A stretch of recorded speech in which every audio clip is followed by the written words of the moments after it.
Everybody, welcome, welcome, welcome. Let's just start with our opening prayer and then off we go.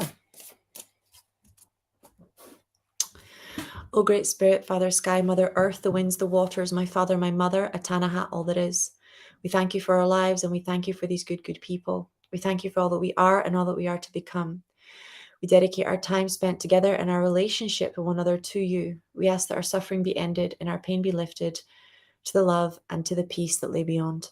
Aho, Amen, Namaste. Okay, so remember that I'm on a streaming platform, so please pop your name onto the ends of your questions, and then we will get to them as soon as we can. Up.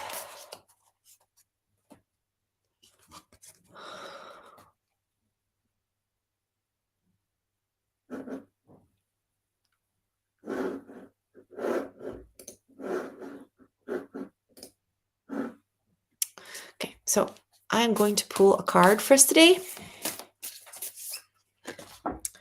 Oh, and the card that we're getting is the Mother of Amas, Fatima. Love is my lineage, gratitude is my religion.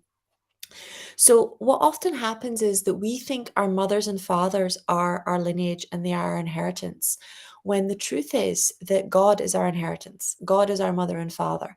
God is where our strength comes from, where our focus comes from, where our energy comes from. So when you get stuck into this energy of, oh no, I can't change because of my genetics. Oh no, I've got all this inherited trauma. Oh no, I've got all this ancestral trauma.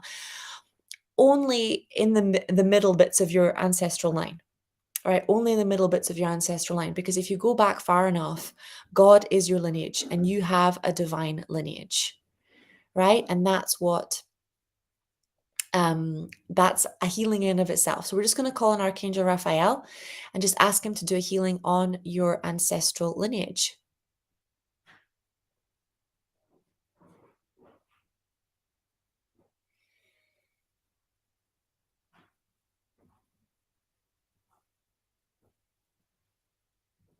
So that you can remember that your lineage is love.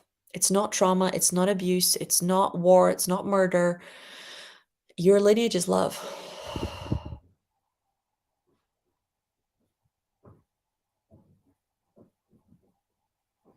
Okay.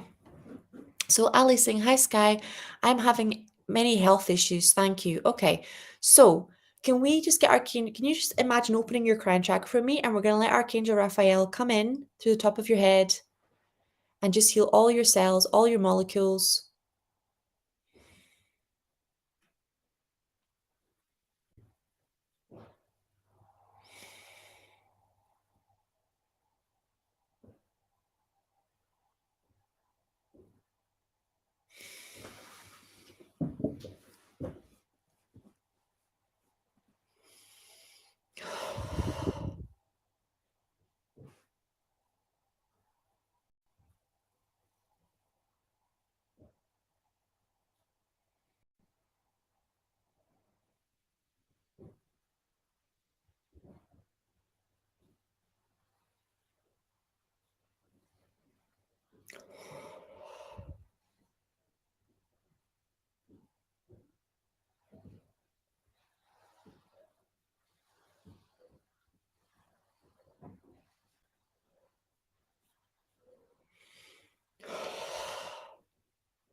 There we go.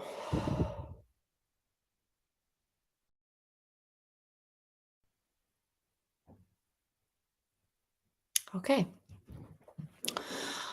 Let's get moving. Matthias is saying, hi, dear Sky. Thank you for being here and for giving so much. It's my pleasure, Matthias. It's my pleasure. Barbara Young is saying, hi, Skylar. Please, can you scan me? I've been losing weight. I had done a beet candida diet and I've released the weight. Now finished, will my weight increase? My husband is worried. Look, you're when I'm scanning your body, right? You had a lot of water weight because what a big part of what candida does, because it releases so many toxins into the bloodstream, is that it stops the cells in your body from being able to absorb water.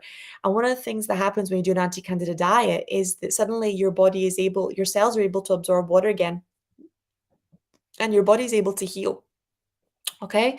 So if you want your weight to increase, like the angels are just saying, you need to just change the way that you eat. Add things like avocado, add things like nuts, add things that are rich, in saturated fats like coconut oil and coconut milk, but healthy saturated fats in abundance, and you will start to increase in weight.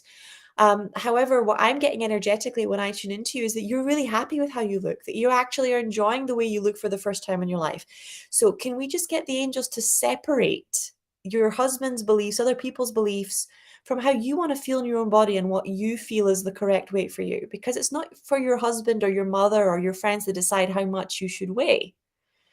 Right? That's a decision for you to make. And it's a very strange culture. We know when you're overweight, they're like, oh, you're unhealthy because you're overweight. You have to lose weight. And then when you lose weight, you're anorexic and you're sick. And you really have to unplug from the collective consciousness so that you can create the perfect weight for you, the perfect weight for your body. So let's do that now, please.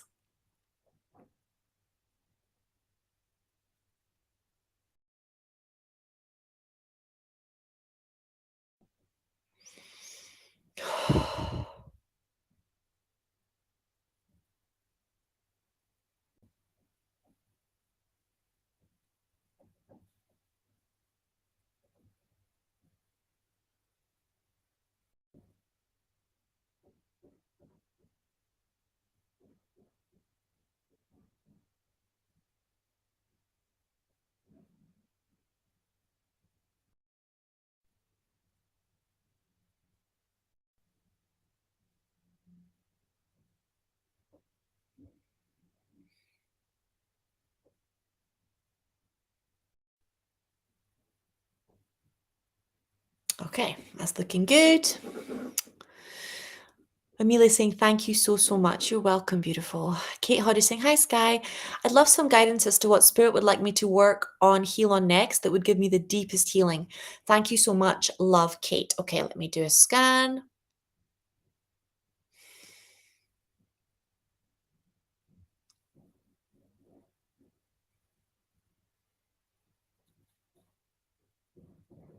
Okay, so I'm really getting shown to work on your lovability. Lovability, lovability, lovability. There's a lot that you're doing to try and make people love you or make people like you, that's coming from a place of feeling like you're not enough, right? Including underpaying yourself and undervaluing your services, not giving yourself enough support, um, kind of going into like perfectionistic mode. All of this is coming from the I'm not lovable and the I'm not enough wound. So that's what they're showing me to work on. They keep taking me straight to your heart, straight to your heart, straight to your heart. So look at the places where you don't feel lovable unless you are constantly giving, doing, providing, because you are worthy. You're worthy of giving and you're worthy of receiving. But that only comes from working on lovability. Where are the places where you decided that you weren't lovable, right? Or that you're only good if you're constantly giving or you're constantly in service. That's where I would focus on with the inner child. Okay, Mattis is saying, can you please help me be less judgy with others and myself? I've been working on this, but I still have a long way to go. I've grown up with very black and white thinking. Thank you so much. Okay, let me do a quick scan, and I'm getting guided to the cards are pulling me in again. So let's see what the cards want to say to Matthias. Okay. So the card that I got for you is the joy permeated mother. I am my own guru. I know that the self never changes. What your angels are telling me is that the illusion you're dealing with is that judgment and criticism are a form of accountability, and they are a form of truth, and they are a form of like tough love, right? But the reality is that judgment and criticism are not a form of truth, and they're not a form of love at all. Okay. Um, Feedback is a form of love. Criticism and judgment are forms of abuse because judgment comes from this deep belief that you are better than somebody else, that you wouldn't have made the mistake that they made, that you knew better. When the truth is, all of us make mistakes. All of us have skeletons in the closet. All of us have things that we would be ashamed for other people to find out. All of us have places where we try to change and we fail. All of us have places where we want to do better, but we don't do better. We know we should, but we don't. So judgment comes from this place of I'm better than you, right? Feedback comes from this place of we all make mistakes. And this is how we lovingly support each other, right? In becoming more of who we are. It's a very different place. It's the same thing with criticism. Criticism comes from the belief that pouring shame onto somebody who's already feeling inadequate and ashamed is somehow going to create a better result.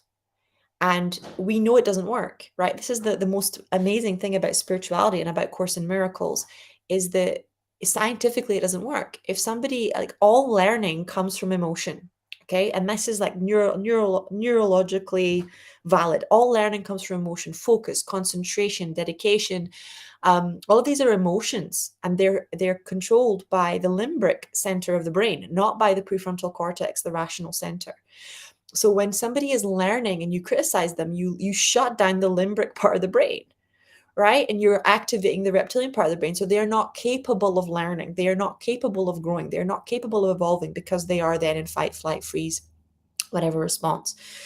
So when you're healing this judgment and self-criticism, you have to get down to what Louise Hay says, which is the ultimate truth, is that it doesn't work. Judgment doesn't work. Criticism doesn't work. It is not truth. It is not tough love. It is not radical self-honesty. It's not holding yourself to a higher standards. It is abuse, ice cold abuse, and it simply does not work. It's a lie. All those things that you were told when somebody was emotionally abusing you, that they told themselves, right? This hurts me more than it hurts you. It's for your own good. All the stuff that you got told as a child, it's all a lie, right? It's all a lie. Criticism doesn't work. Judgment doesn't work. What works is commitment and discipline and kindness and practice, right? If you want to teach a child to do better, you have to be better. If you want to help somebody to change yourself. The reason so many people followed me and follow me, the reason so many people change around me is not because I tell them to, it's because it's how I live. Right? When they watch me exercising every day, when they watch me having my green juices every day, when they watch the amount of energy that gives, when they watch me having the discipline to to sacrifice parts of my life so I can live my divine life purpose, to make hard choices so that I can follow God's will. This is the stuff that gives them the courage to do it for themselves. And this is what leads to them asking me, how do you do what you do? How did you get so good at what you do? But I don't run around telling them what to do. I make the changes that I need to make within me because that is hard enough, right? And that is a level of vulnerability, showing people your practice, letting them see you fail, letting them see you struggle again and again until you hit the mark, until you hit the goal, until you get to where you're going, right? And it's so vulnerable that most people choose not to do it.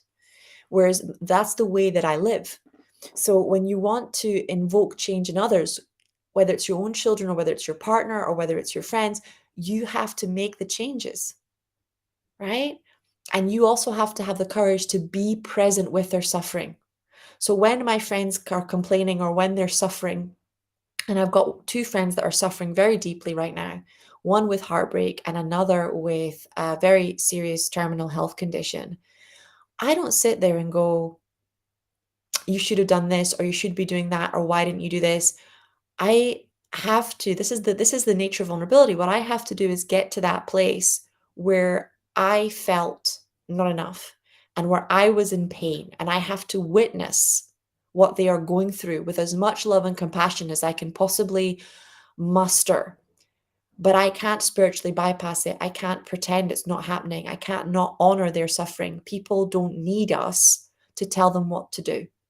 They need us to be there with them when they're going through the hardest moments of their lives, and they need us to love them through it, right? And when they need to change, we need to be that demonstration. We need to be that change as opposed to having the conversation about change. And it makes a huge difference. I once had one of my employees and friends live with me, and it was at the beginning of COVID. And the only time in her life where she'd lost the kind of weight that she lost was living with me, because just living with me, she was exercising differently, eating differently, walking differently. There was no intention. At no point did she go, I'm going to make changes, I'm going to get healthy. There's no intention to do any of that stuff, right? And she still did a lot of unhealthy things in her own time. But just because the majority of the time, the pool in my home is for health, is for wholeness, is for peace, right? Is calm, is kind. The majority of the time, right? Because my husband and I do have arguments and things like that, just like everybody else does. It was enough to create those shifts and changes. So judgment and criticism, the way you get beyond them is you really understand it's a lie. Everything that they posit, that judgment and criticism raise the standards, they stop society from lowering the standards. It's all a lie. It doesn't mean that you don't, like, there's a very big difference between judgment and taking a stand. You can say that you don't believe in something compassionately and kindly.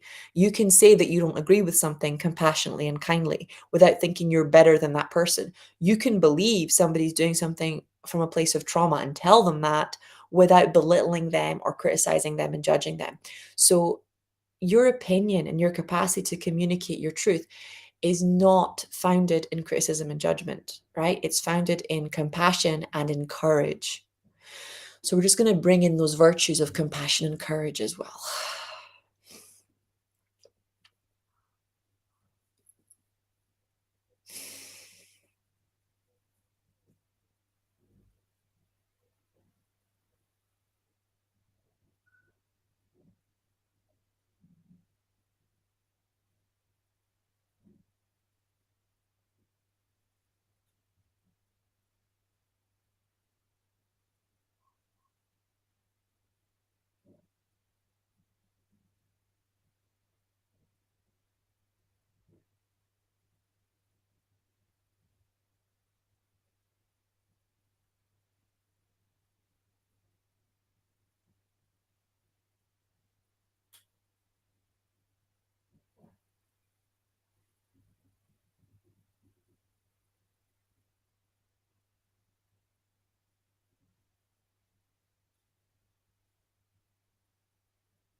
Okay, that's looking good.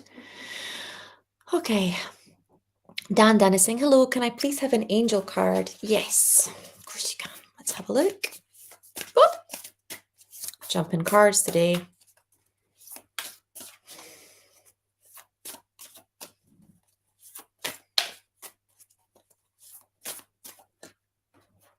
Oh, you got Mary Magdalene, apostle to the apostles.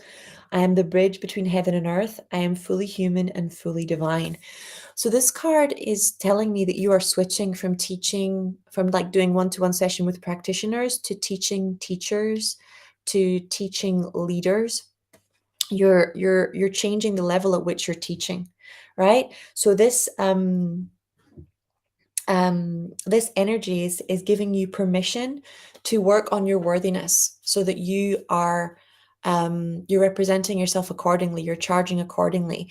One of the blocks that they're showing me is that because you're not recognizing the worth of the transformation that you offer, what's happening is that you're attracting people who are in alignment with the offer and who aren't able to manage or hold the level of transformation that you are giving, right? Because transform a certain, like, a huge transformation requires a radical responsibility.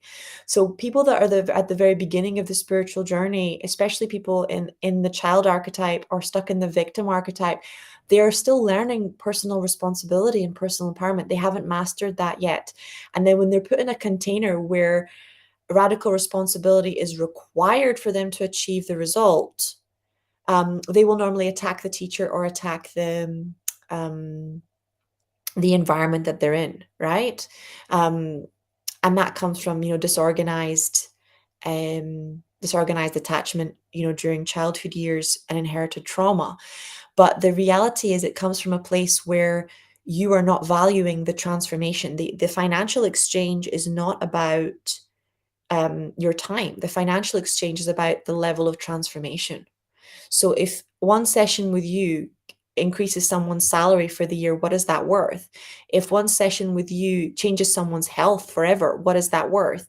If doing a course with you teaches them the skills that they need to be able to fish, create their own business, or work create a loving relationship with their children, or create a loving relationship with their partner, right? What is that worth? And that's what we have to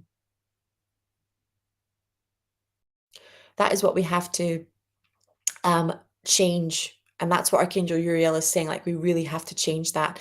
So just take a minute, and we're just going to let Archangel Uriel come in. You just come in through your crown chakra by chimney.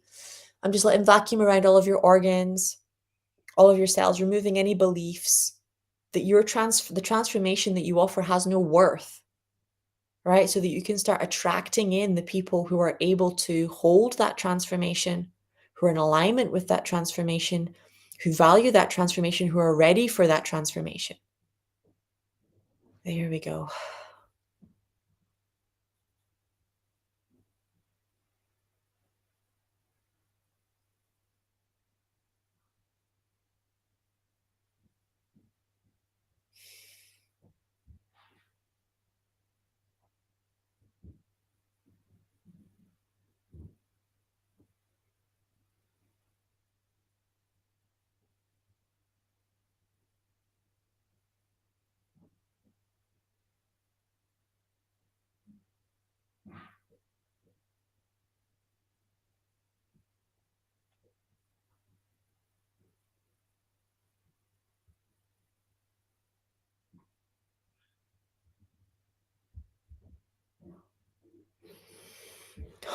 Okay, that's looking good. Shirley is saying, "Hi, Skylar. Thank you for all the help you give. It's so much appreciated. Please, can I have an angel reading? What do they want me to do at this time? Thank you so much, lovely." I'm actually getting pulled to another set of cards.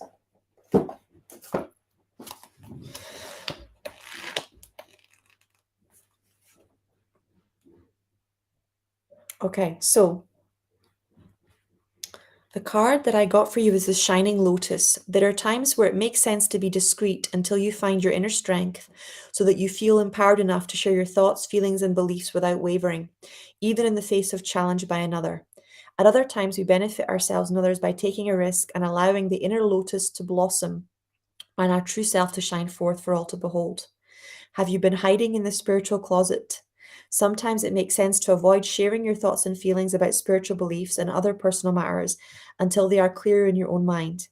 However, there are also times when hiding your deepest truths away from the world will no longer protect you, but actually hold you back from living your divine destiny, shining the light, the lotus light of your own soul, and walking your path of the world. This doesn't mean that you have to make a grand announcement unless that's what's in your heart, but it does suggest that there is something within you that you could share with another to be more open about in life more generally. It might be a talk with a loved one about a significant feeling that you have kept to yourself, or beginning to be more open about your beliefs and your abilities. So basically, you're in the spiritual closet and it's time to come out. So anybody that's hiding inside the spiritual closet, can we bring in Archangel Michael? Can we bring in Archangel Gabriel? Can we bring in the angels of courage to help you to come out of the spiritual closet, please?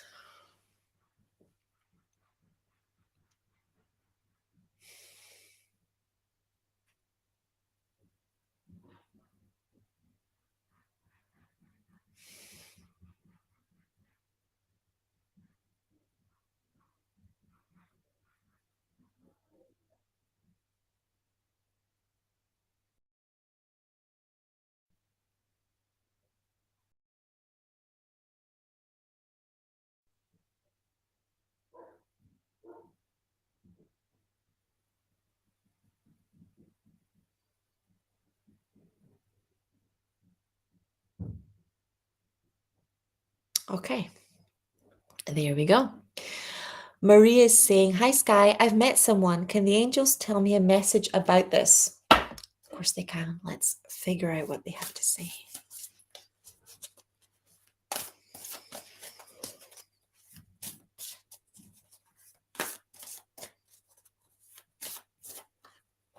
Oh, I transform pain and suffering into a greater capacity to love. So this card is basically telling you to clear out the exes. We're going to bring in the romance angels, just cut cords to the exes, ex-lovers, ex-partners, ex-husbands. Just clear out the energy across all levels, times, planes, and dimensions. Like that energy, you need to be able to love as if you've never loved, but like as if you've never loved before. Like love as if you've never been hurt. So we're just going to vacuum your heart chakra.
Okay.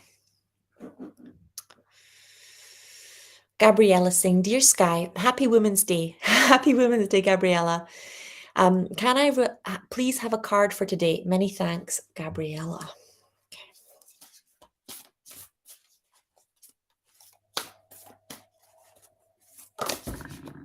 Oh, we've got the same card.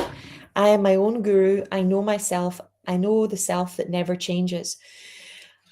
So let's bring in the energy of stepping in, like that energy of you're ready to be a spiritual teacher, you're ready to be a spiritual leader, that energy of not waiting for permission from anybody other than God to step into your true power. Just take a moment to allow Archangel Gabriel to anoint you and to bless you and to help you to recognize the truth that you're ready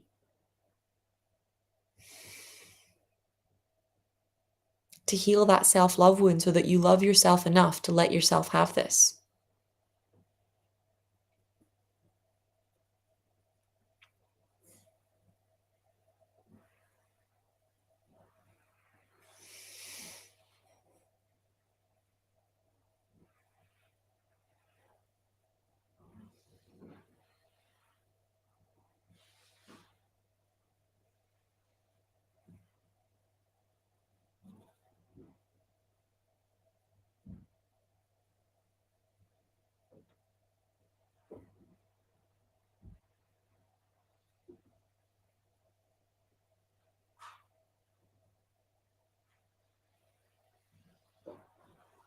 Okay.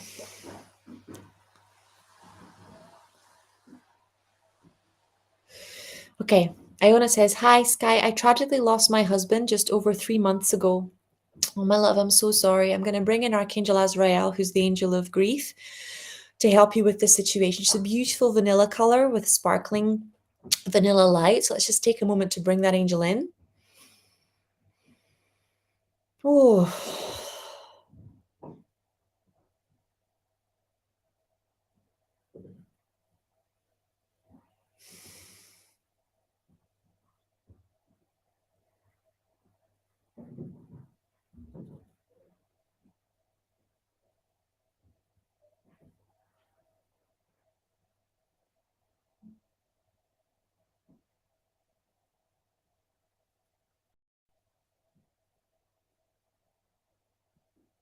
okay.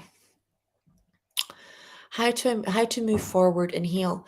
So Archangel Azrael is a master in rituals. And if you look at every culture across the planet that deals with grief in a healthy way, you're going to need rituals for this. It's normal to grieve a partner or a husband for at least a year, okay, after they pass away.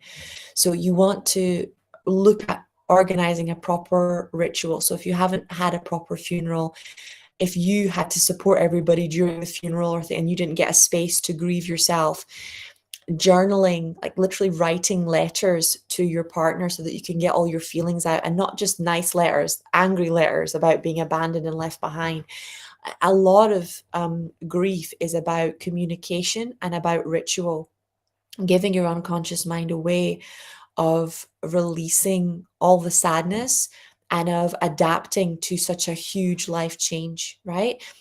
So a lot of grief is about inviting Archangel Azrael in. So I want you to imagine the top of your head, like your crown chakra, opening up, and Archangel Azrael just coming in through the top of your crown and just wrapping that vanilla light around all of your cells, all of your organs, every layer of your auric field and energy, so that it can start working on releasing and dissolving the sadness, the shock, the grief, the anger. Ooh, and supporting you in the rituals that you need. And in this and giving yourself the space to put yourself first.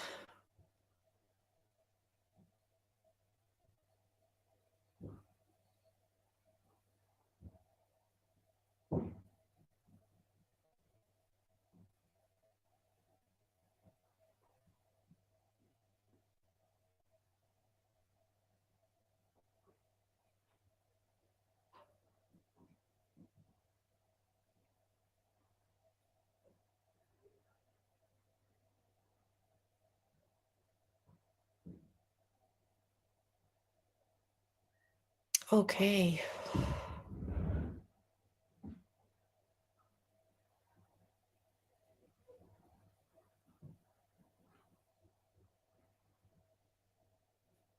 Done.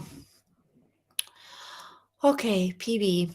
Hi, Sky. Good to see you. Any advice regarding my lower back and right hip that are stiff, unable to walk? Thank you for everything that you do. Okay, so as I'm scanning you, lower back is safety, security, support, right? And right hip is masculine side, right? Not knowing how to move into the future using your divine masculine, resenting, like especially inflammation. Inflammation in particular is around anger, like unexpressed anger at the masculine for not supporting you moving forward. So we're just going to take a minute to send unconditional love to all of the men in your family, or the current partners or absence of partners, right? All that part of that, to that part of your wounded feminine that's angry that it's not getting supported.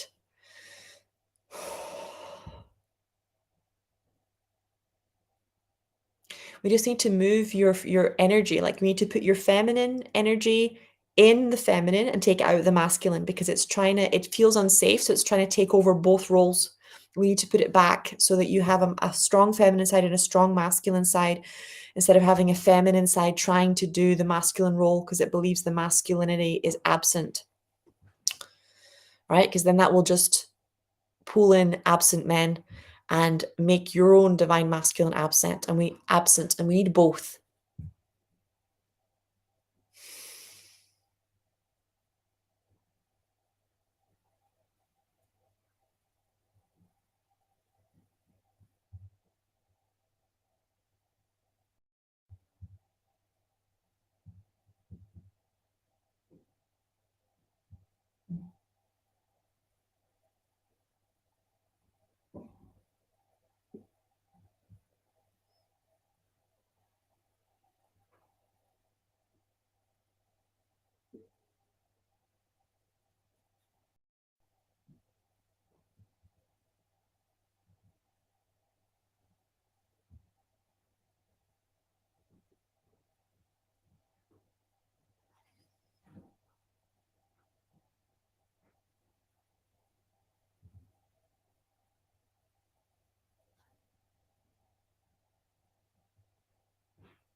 Okay.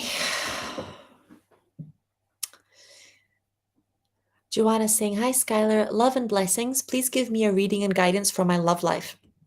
Also, why have I met a person with the name IV? What role does that what role does he have in my life? Okay. I'm just getting guided to scan, actually. I was going to pull a card, but I really got told to scan.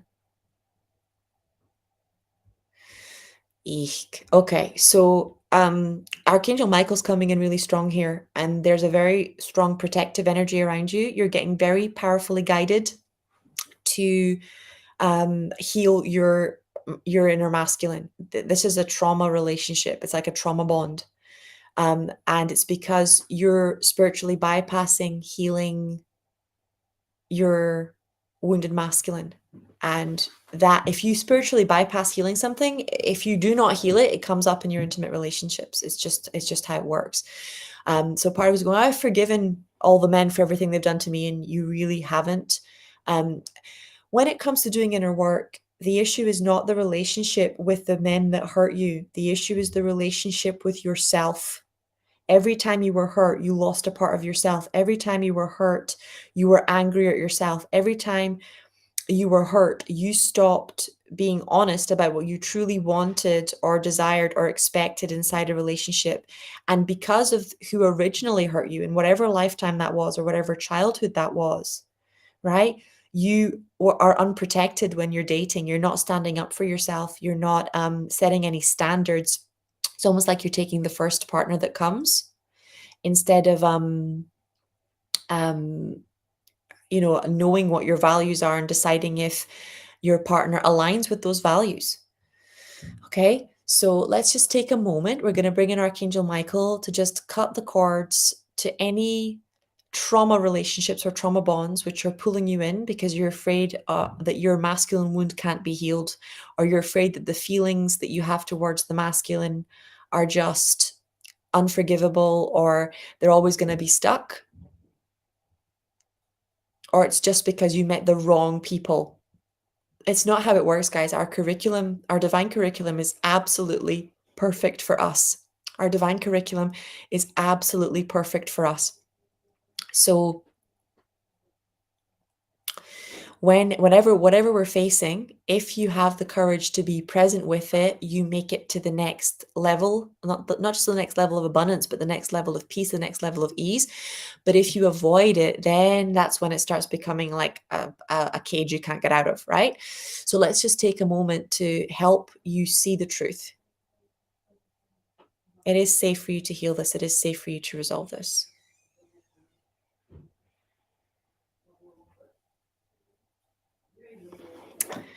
Okay, Barbara is saying, thank you so much. I'm just out of hospital, had my nasal polyps removed yesterday, and they're sending me to dietitian because they send all people who are under 50 kilos. This triggered my hubby. Yeah, health has nothing, as well, very little to do with weight as long as you're inside the normal lines. Okay, health has very little to do with weight. Health is to do with how much nutrition you're absorbing, whether or not your body systems are working perfectly. Health has very little to do with weight. Okay, you can be in the normal range and be unhealthy. You can be in the overweight range and be healthy. You can be in the underweight range and be healthy. You can be in the underweight range and be unhealthy. Health and weight are only in direct correlation when you're dealing with things like obesity, right? Or when you're dealing with carrying a lot of excess fat, or when you're dealing with starvation, which is why they sent probably got triggered because the belief you have anorexia versus that you're treating a condition. Okay, but yeah, by all means take advantage. I'm happy with my weight. First time I get into a size 10 jeans. Yeah. I knew you, I could feel it when I scanned you that you were fine the way you are. It's not, look, I've had this in my life all the time. When I was overweight, when I was like a size 18 and 20, people were constantly telling me that I needed to lose weight and that it was unhealthy and and they were right. But the moment I lost the weight, they told me the exact same thing. It's unhealthy. Are you anorexic? You've lost it too fast. Are you ill? It's the it's a sexism that still goes around the female consciousness, right? You're a grown woman. It's your job to decide your weight, and it's your job to monitor your health, and it's not for other people to be deciding that. Okay. Um, Okay, KDQ is saying, "Hi Sky, I just recovered from a root canal and I might need another one. Going to be examined tomorrow. Any insight in healing, please? Thank you very much." Okay, let me have a look. Okay, so immediately they're showing me a lot of anger trapped inside your jaw. So I'm going to get Archangel Michael to come in. If you could just open up your crown chakra, we're going to vacuum out your jaw and ask for an instant healing.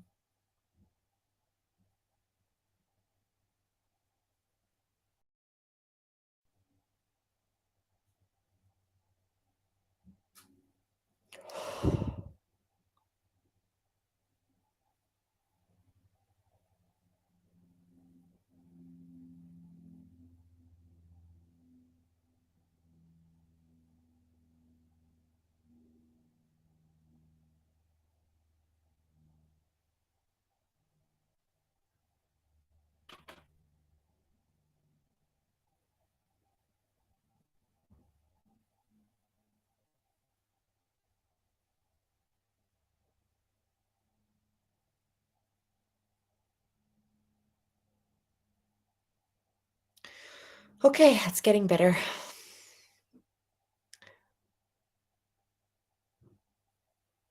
Okay, Ali Rebel saying again, I ask what I can do to love myself. So there's a few when it comes to changing a habit of self-hatred, right, into a habit of self-love, there's a few, I'd say there's three cores. One is you have to get support and help, okay, because you're dealing with shadow work here. You're dealing with painful emotions from childhood, from other lifetimes, of feeling unlovable, of feeling, you know, that you are not enough, right?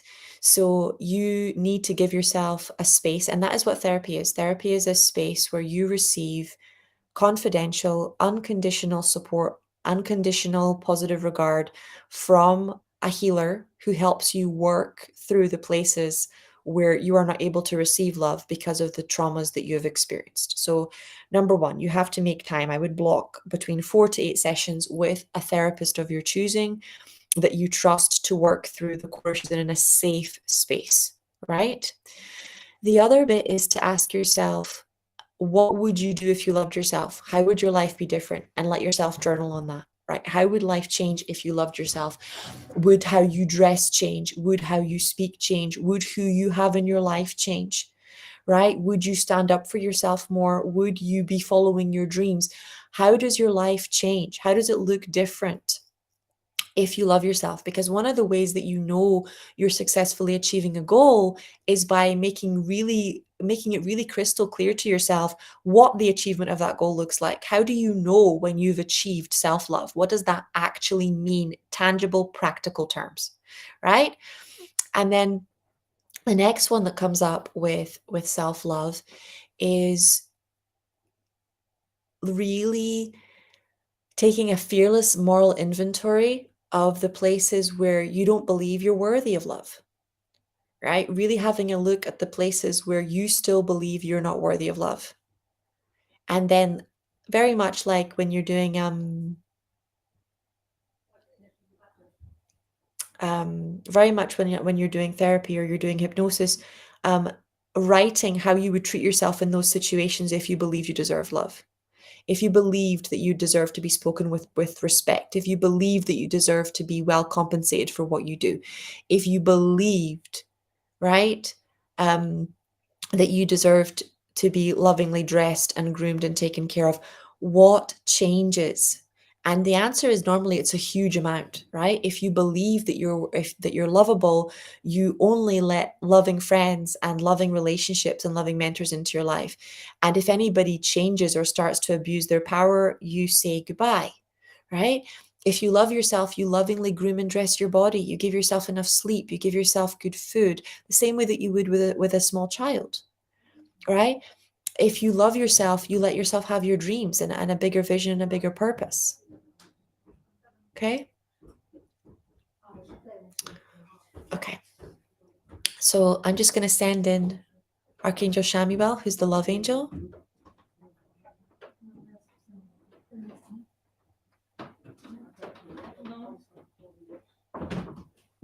I'm going to do our closing prayer. O Great Spirit, Father Sky, Mother Earth, the winds, the waters, my Father, my Mother, Atanaha, all that is. We thank you for our lives, and we thank you for these good, good people. We thank you for all that we are and all that we are to become. 1 second, we dedicate our time spent together and our relationships with one another to you. We ask that our suffering be ended and our pain be lifted to the love and to the peace that lay beyond. Aho, Amen, Namaste. Love you guys.